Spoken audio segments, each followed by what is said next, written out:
Shalom semuanya, senang kembali dalam program Deep Talk with Pastor. Kita akan melanjutkan tadarusan Alkitab kita di malam minggu ini. Saya berharap semua dalam kondisi diberkati Tuhan, sehat, dan sebelum kita masuk dalam tadarusan Alkitab kita tundukkan kepala, kita doa. Bapak yang baik, terima kasih buat hari ini, buat segala-galanya. Kami boleh lewati sampai detik ini tanpa kekurangan sesuatu apapun. Di tanggal 9, bulan 9 ini kami mau belajar kebenaran-Mu. Singkapkan ayat-ayat, kata-kata yang masih tersembunyi, yang belum kami mengerti. Buka itu agar kami mengerti, sehingga hidup kami bisa semakin menyenangkan Tuhan. Karena kebenaran kami dapatkan semakin utuh, semakin sempurna. Jangan satupun kami yang Kau lalui, kami siap diberkati. Haleluya. Amin. Bapak Ibu, biji mata Tuhan, sebelum kita dengarkan atau membaca tadarusan Alkitab kita, membaca Alkitab kita sama-sama menyembah Tuhan terlebih dahulu. Shalom semuanya, kembali dalam program ini kita akan mendengarkan firman Tuhan, dan sebelumnya kita ambil waktu sejenak untuk menyembah Tuhan. Haleluya. Mari sama-sama saudara. Ku bersyukur Bapa.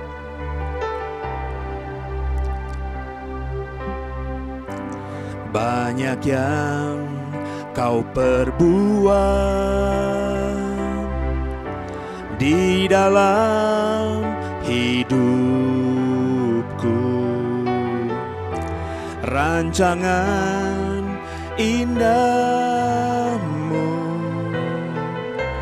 terjadi di hidupku. Bapa yang mengerti segala yang ku perlu, kasih-Mu sempurna nyata dalam hidupku. Ku bersyukur Bapa, ku bersyukur Tuhan,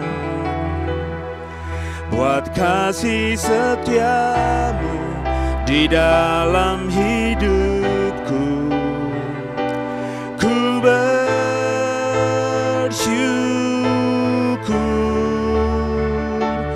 Tuhan. Haleluya saudara. Mari sama-sama kita nyanyikan lagu ini dari hati kita. Kita bersyukur sama Tuhan.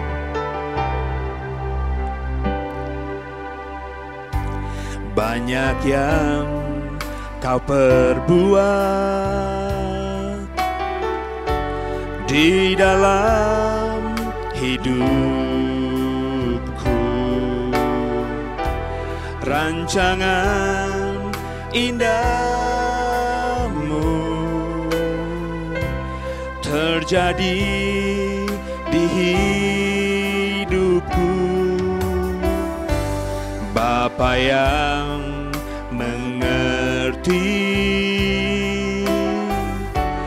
segala yang ku perlu. Kasih-Mu sempurna, nyata dalam hidupku.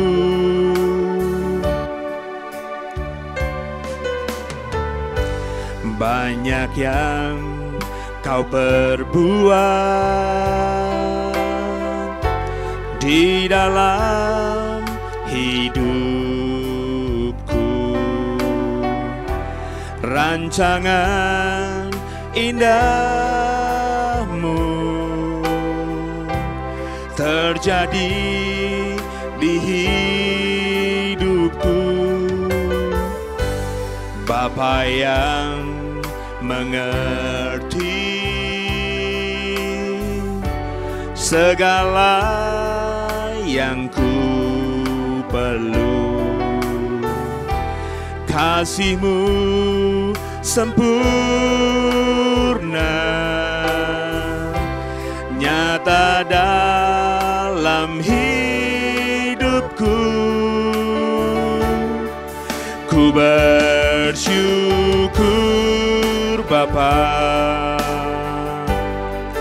ku bersyukur Tuhan, buat kasih setia-Mu di dalam hidupku. Ku bersyukur, ku bersyukur Bapa, ku bersyukur Tuhan, buat kasih setia-Mu di dalam hidupku. Ku bersyukur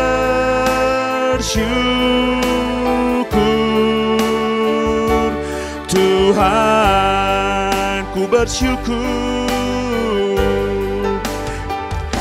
ku bersyukur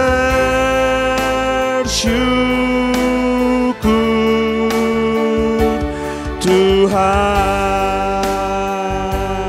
Haleluya, kami bersyukur Tuhan, buat segala kebaikan-Mu di dalam hidup ini.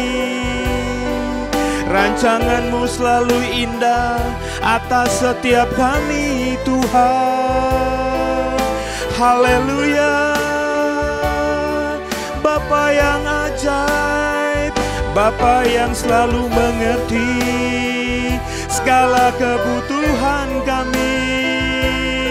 Kau cukupi tepat pada waktunya.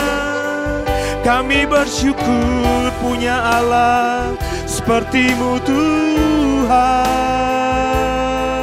Haleluya, terpujilah nama-Mu Tuhan. Haleluya, haleluya, terpujilah nama-Mu. Haleluya. Tak ada lembah kelam yang tak ku lewati tanpa hadir-Mu. Haleluya. Hatiku takkan gentar, sebab ku tahu tangan-Mu yang menopangku. Tak ada lembah kelam, tak ada lembah kelam yang tak ku lewati tanpa hadir-Mu. Hatiku takkan gentar, sebab ku tahu tangan-Mu yang menopangku.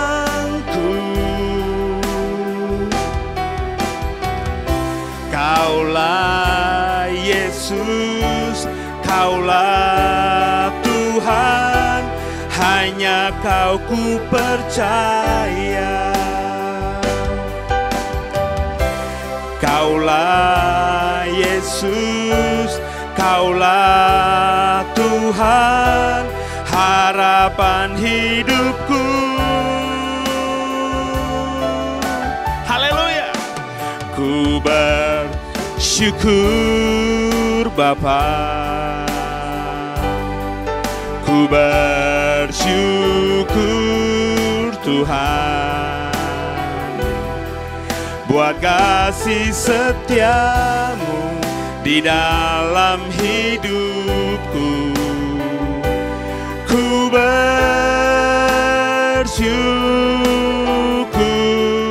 ku bersyukur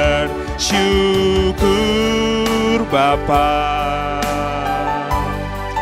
ku bersyukur Tuhan, buat kasih setiamu di dalam hidupku. Ku bersyukur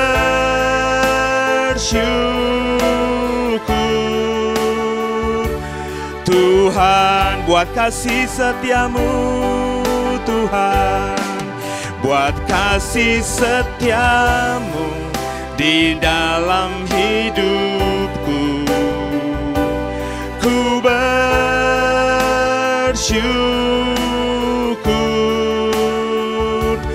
Tuhan, buat kasih setiamu di dalam hidupku. Ku bersyukur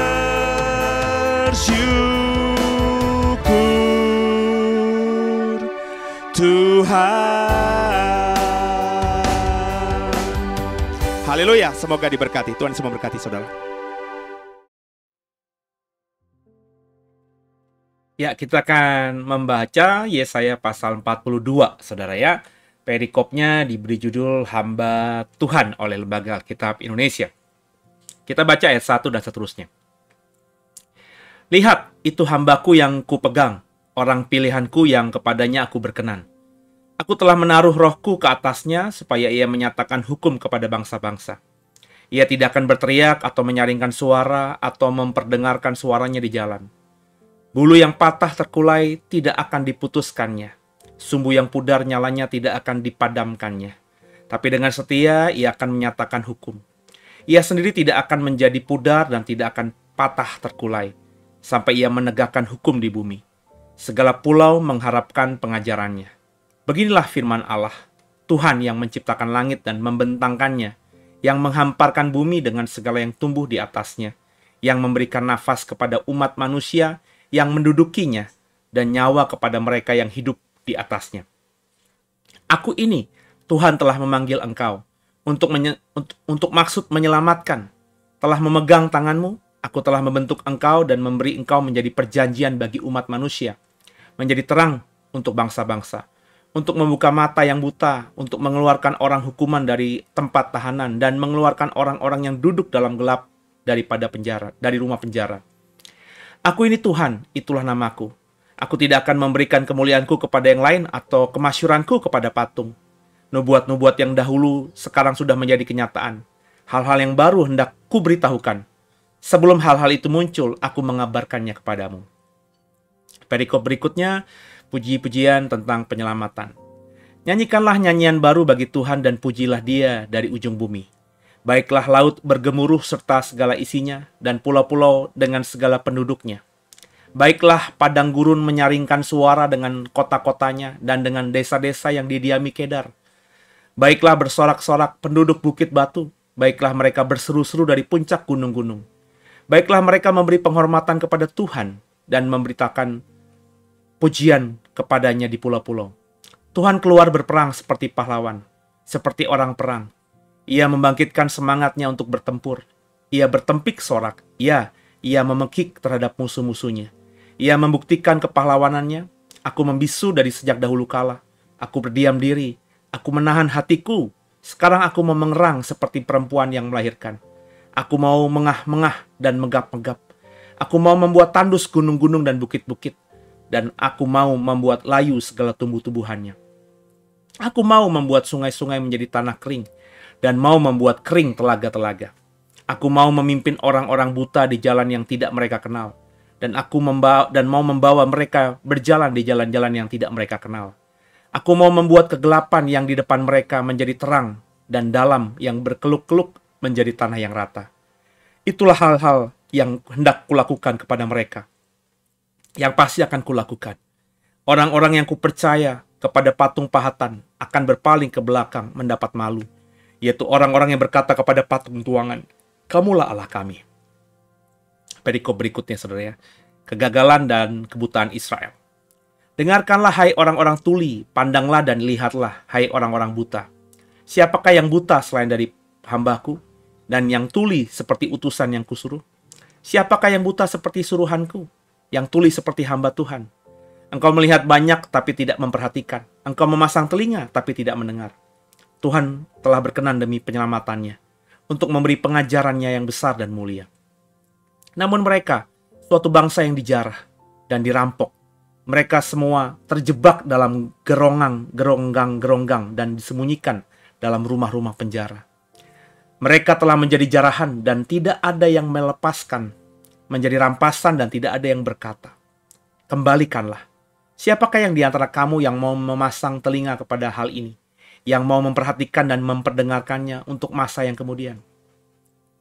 Siapakah yang menyerahkan Yakub untuk dirampas dan Israel kepada penjara? Bukankah itu Tuhan? Sebab kepadanya kita telah berdosa dan orang tidak mau mengikuti jalan yang telah ditunjuknya.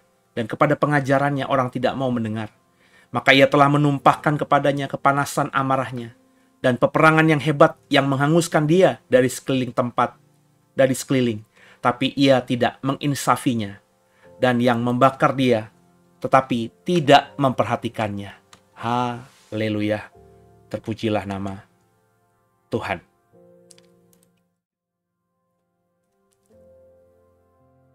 Ya, apa yang bisa kita baca dari ayat-ayat yang barusan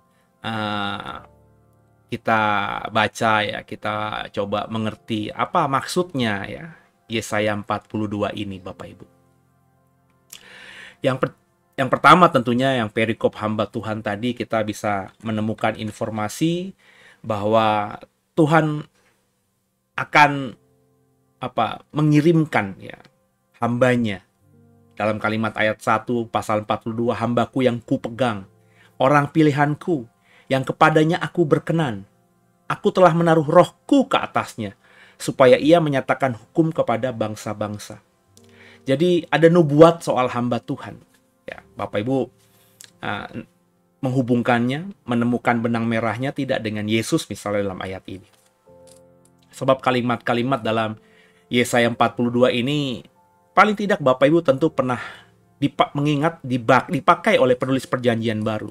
Misalnya ya, kepadanya aku berkenan. Kalimat-kalimat itu kan kita pernah membaca di dalam kitab Injil ketika pembaptisan.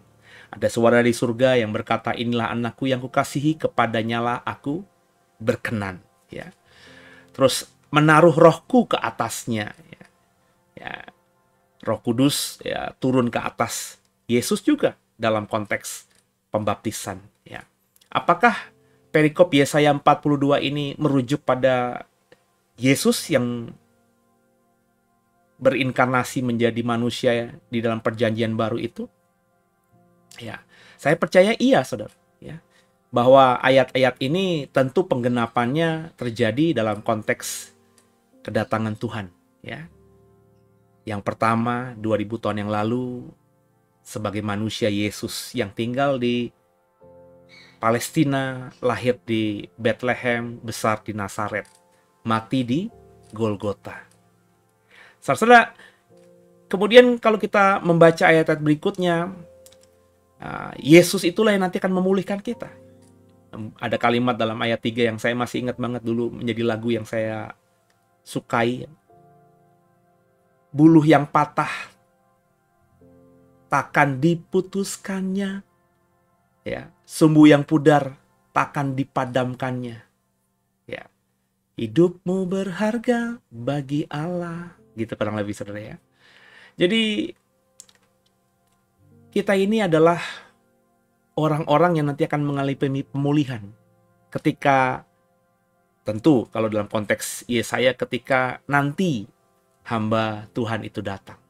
Kita yang hidup pasca Yesus, tentu kita mengimani ya bahwa Yesus yang dulu datang sebagai manusia, menjadi manusia. Yesus itulah yang memulihkan kita. Sehingga meskipun kita dianggap atau disetarakan, dialegorikan menjadi buluh yang terkulai, nggak akan diputuskan. Kita dialegorikan, diumpamakan sebagai sumbu yang pudar nyalanya, tidak akan pernah dipadamkan. Ya, karena Ia pasti akan memulihkan kita. Nah, kekasih Tuhan, biji mata Tuhan. Di ayat-ayat Yesaya 42 ini berisi janji ya, bahwa Tuhan akan memulihkan kita, menyelamatkan kita. Dia akan memegang tangan kita, membentuk kita, memberi kita menjadi umat perjanjiannya, menjadi terang bagi bangsa-bangsa. Maka kalau kita hubungkan dengan kitab Injil ya memang inilah hakikat kita sebagai orang percaya, yakni orang yang harus menjadi terang dan garam. Bapak Ibu tentu ingat kalau mengikuti khotbah-khotbah saya, Bapak Ibu dan saya itu adalah gambar Allah, selemnya Tuhan yang Tuhan tempatkan di bumi ini agar semua makhluk ciptaan Tuhan bisa kenal Tuhan ketika melihat kita ya. Maka itulah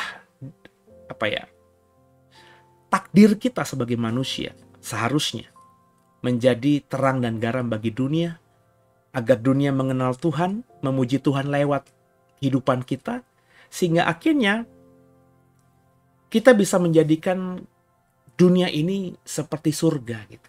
Itu yang Tuhan memang rencanakan ketika Dia menciptakan Adam. Ya. Jadi apa yang sudah dinubuatkan menurut Yesaya 42 tentang banyak hal, dalam konteks perikop yang pertama tadi tentang hamba Tuhan yang akan datang, ya, itu pasti akan digenapinya. Ya, pasti akan menjadi kenyataan. Namanya nubuat itu pasti terjadi. Tinggal kita menunggu saja waktunya kapan.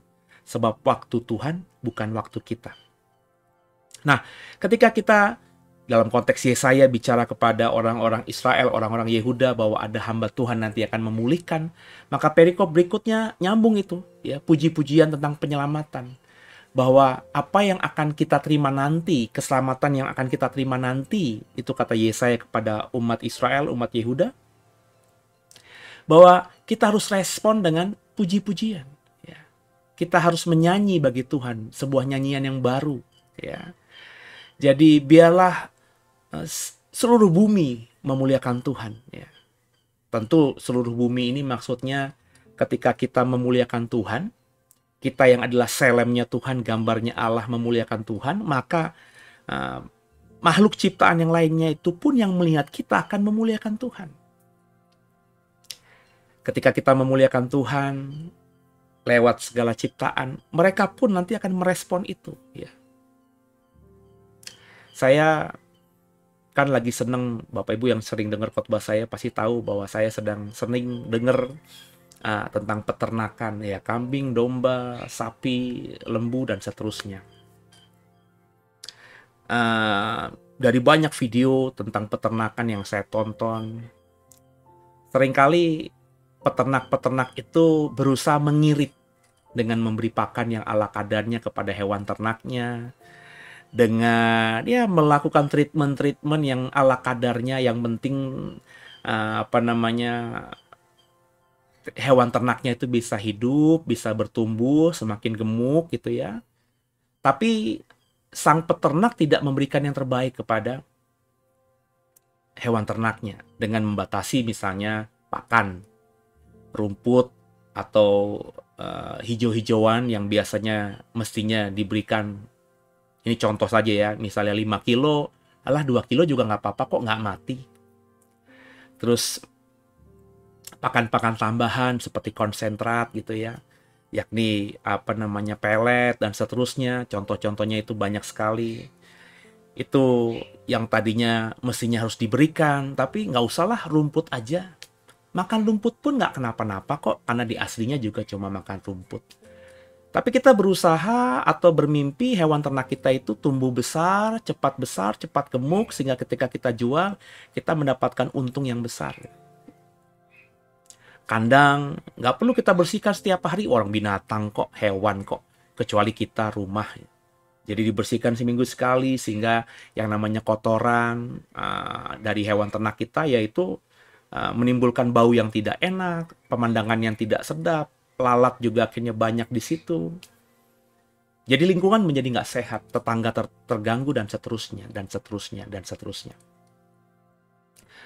Ya, itu yang terjadi. Manusia itu pakai hukum ekonomi. Pengeluaran yang sekecil-kecilnya berusaha untuk mendapatkan pendapatan yang sebesar-besarnya. Tapi ada beberapa peternak yang sudah usia cukup ya. Tentunya beternak bukan setahun 2 tahun, tapi sudah mungkin puluhan tahun, belasan tahun paling tidak. Itu berbagi ya, bahwa kalau kita mau kasih yang terbaik buat hewan ternak kita itu pasti akan kasih yang terbaik juga dengan kita, untuk kita. Kalau kita kasih pakan yang baik, meskipun itu mungkin mahal ya, tapi kalau kita kasih yang terbaik, pasti dia akan gemuk juga lebih cepat daripada yang sewajarnya. Kalau kandang kita bersihkan sehari 2 kali, sehingga kandangnya itu selalu bersih, nggak ada debu, nggak ada kotoran, nggak bau, ya, nggak ada lalat. Binatang itu bisa istirahat dan tinggal di situ dengan nyaman. Tentu nanti kesehatannya juga prima, dan tubuhnya juga akan sehat dan bertumbuh dengan baik dan sempurna. Kalau kita kasih rumput, bukan cuma ala-ala kadarnya, bukan rumput-rumput yang sembarangan, tapi rumput-rumput yang memang baik secara protein, ya. Terus juga bukan cuma semacam homogen rumput, tapi heterogen, ada berbagai macam jenis rumput, berbagai jenis hijauan yang kita usahakan supaya pakan itu bervariasi. Kata peternak ini, kayak kita kalau makannya ayam doang, meskipun itu ayam, ya lama-lama bosan juga. Ya, jadi harus variatif, ada telurnya kadang-kadang, ada tempenya kadang-kadang, ada ikannya, ada dagingnya, dan seterusnya. Begitu juga hewan binatang ternak. Ya, meskipun itu binatang ruminansia, yaitu binatang yang makan serat hijau-hijauan gitu ya. Tapi hijau-hijauannya juga kalau di alam juga dia tidak makan hijau-hijauan yang homogen, yang satu, pasti campur-campur semua hijau-hijauan, ya daun-daunan dia makan. Sehingga akhirnya di alam dia tumbuh deh sehat. Jadi kalau kita mau binatang kita itu memberikan keuntungan buat kita dengan badan yang besar, dijual kita dapat untung yang besar, ya kita harus kasih yang terbaik. Nah, ini yang saya pahami tadi. Kalau kita memuji Tuhan, kalau kita menyembah Tuhan, maka segala ciptaan Tuhan lain yang melihat kita juga akan merespon yang sama, karena kita leaders. Ya, sadar tidak sadar, entah mereka punya otak apa tidak, makhluk ciptaan lain itu adalah makhluk ciptaan yang diciptakan Tuhan untuk mensupport manusia, untuk melihat manusia. Manusia diciptakan menjadi pemimpin, menjadi kepala, menjadi leaders, menjadi pemimpin dunia ini, yang berkuasa atas dunia ini. Itulah perintah Tuhan kepada Adam kan. Taklukkanlah dan kuasailah bumi itu dan segala isinya. Jadi kalau kita memuji memuliakan nama Tuhan, maka yang lainnya juga pasti akan memuji memuliakan nama Tuhan. Sehingga kalau semua makhluk memuji memuliakan nama Tuhan karena kita yang memulainya, yang memprovokasinya, maka dunia ini akan indah. Tapi sebaliknya kalau manusia bersungut-sungut, manusia mengkutuk, saling maki, dan seterusnya, dan seterusnya, dan seterusnya, alam makhluk ciptaan yang melihat manusia kelakuannya seperti itu pun juga tidak akan memberikan yang terbaik, tidak akan memuji Tuhan. Dan akhirnya dunia semakin lama semakin tua dan semakin bobrok. Nah, logika-logika ini bisa kita selami kalau Bapak Ibu akhirnya terus mendalami firman Tuhan. Hikmat, rema itu akan didapatkan dengan sendirinya, saudara. Jadi dalam Yesaya pasal 42 ini kita diajar bagaimana kita harus terus memuji, memuliakan nama Tuhan. Bersyukur. Kenapa? Karena dalam konteks kita yang hidup di 2023, kita sudah mendapatkan, kita sudah memahami, kita sudah mengetahui, kita sudah mengimani hamba Tuhan yang sudah menyelamatkan kita, Yesus Kristus. Ya, maka harus kita memuji Tuhan. Ya, jangan seperti orang Israel kalau kita baca perikop berikutnya itu kegagalan dan kebutaan Israel. Ya, di mana mereka sudah terima janji Tuhan dan nubuatan itu pasti akan terjadi, tapi mereka terus seperti orang yang buta dan tidak bisa mendengar. Ya. Mereka melihat tapi tidak bisa melihat, mereka mendengar tapi tidak bisa mendengar. Mereka punya mata tapi tidak bisa melihat, mereka punya telinga tapi tidak bisa mendengar. Kenapa? Karena keras hati, karena bebal. Ya. Maka kembalilah kepada Tuhan. Mendekatlah kepada Tuhan. Semakin kita dekat, itu frekuensi ya, atau suara Tuhan semakin jelas. Ini kan analogi yang bisa masuk ke otak kita juga. Kalau kita ada mendengar orang lain berteriak jauh-jauh dan kita posisi jauh, kita terdengar samar-samar. Mungkin bisa memahami, mendengarkan kalau telingamu kayak Superman gitu. Tapi telinga manusia biasa kan samar-samar. Untuk bisa paham, supaya nggak salah paham, kita mendekat. Ya. Saya sering mengatakan kepada anak-anak saya, kalau bisa lah kalian kalau di sekolah tuh duduk di depan. Telinga kalian itu bagus. Ya.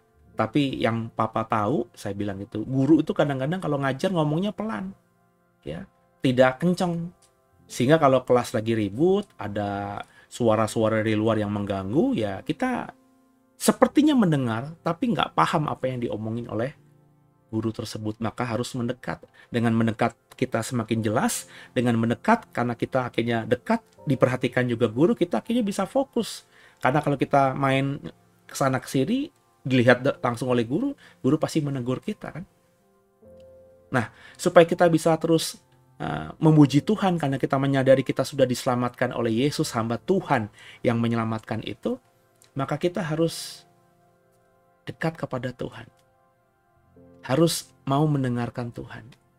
Israel tidak demikian. Israel sudah tahu ada janji ini, bahwa mereka adalah umat yang akan diselamatkan Tuhan, tapi mereka terus berperilaku seperti orang yang tuli dan tak bisa melihat alias buta. Ya. Sehingga akhirnya mereka semakin jatuh dalam dosa, terpuruk semakin jauh dari Tuhan. Dan meskipun akhirnya hamba Tuhan itu datang dan menawarkan keselamatan di depan mata mereka, mereka tidak bisa mendapatkannya. Kenapa? Karena mereka terus mempertahankan kebutaannya dan mempertahankan ketuliannya. Jangan sampai saudara jadi orang Kristen yang buta dan tuli. Semoga paham, semoga diberkati. Tundukkan kepala, kita doa. Makasih Tuhan buat hari ini. Buat malam minggu ini kami belajar agar menjadi orang Kristen yang tidak buta dan tidak tuli.